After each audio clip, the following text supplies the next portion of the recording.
is a big-time movie star. I'm a big fan. His latest film is called First Reformed. It's terrific. Opens May 18th. Ethan Hawke, ladies and gentlemen. Ethan Hawke. Hey.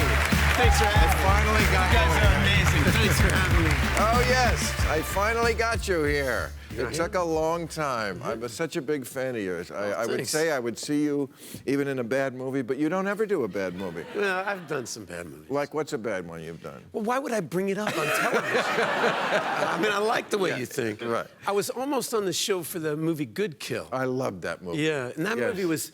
It's a strange movie because it doesn't have any friends, that movie, because it's about the drone program, and I play a pilot and, you know, doing all these drone strikes and the effect that it has on the pilots. And the left hated that movie because it was anti-Obama, and the right hated the movie because they perceived it as anti-military, and so nobody cared about it. But it's a very smart movie. It's a very... Well, that's the bigger problem, is that smart movies of any kind don't have fans.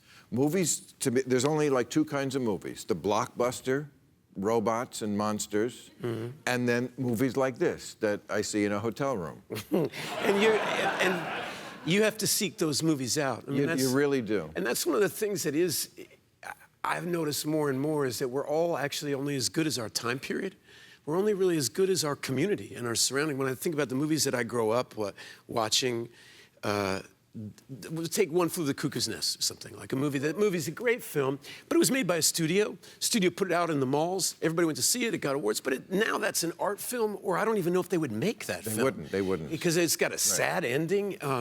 But it's a strange thing. I mean, the more they feed people popcorn, the more people just want popcorn. Well, I guess it's either the robot movies or the ones that win the awards that people don't see. I mean, I finally caught up to A Fish Called Water. No. A Fish Called Wanda? No. That's a long time ago. If you finally caught up with A Fish Called Wanda, you know, the one that won the best. Shape of Water. Shape of Water. Yeah. Thank you. And The Shape of Water. And I said on the show, when I said, I think I'm going to hate it. I didn't hate it. I thought it was kind of... You liked the fish better than you thought you would? Well, I mean, it's first of all, it's an old story about you know, a woman who falls for you know, King Kong, Beauty and the Beast, Quasimodo. Men are so bad. Thing, you know, right? Women. Black. What was that swamp movie? Creature from the Black. Yeah, Creature from the Black. Right. Yeah. And it's always the same thing, that men are so bad that women will actually go out with a monster or an animal. Or Quasimodo, a deformed person. Anything regular than my husband. Just be nice to me, and I will go out with you. I will fuck a fish before I... Okay, so, but let's plug the movie you have coming out. Right.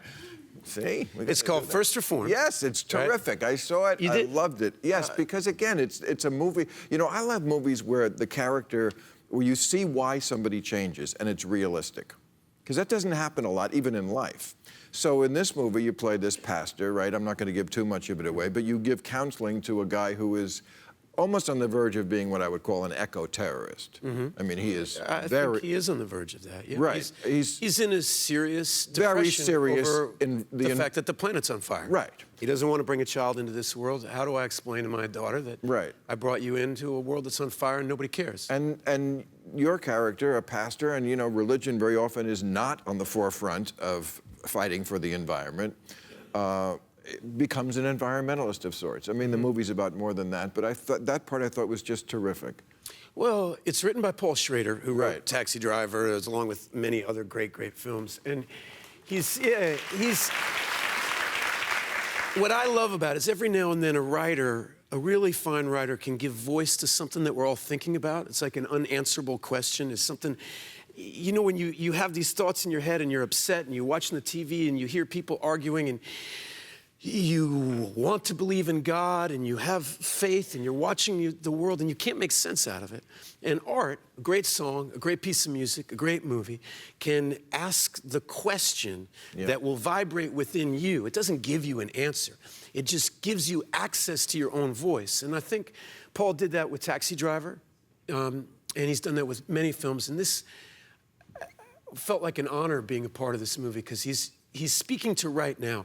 Where is we call ourselves a Christian country. You hear that spoken about a lot. And what are we asking of ourselves in regards to leadership and stewardship of God's earth, right? And that's a very It's a serious question. Now, why did God bust his ass to make this beautiful planet for 6 days, only to have us rat fuck it? Really is the question he's asking. And it's a question, and it's a question how that intersects with depression. Right. How that intersects with love and hope. Where do we carry hope? Where do we carry despair?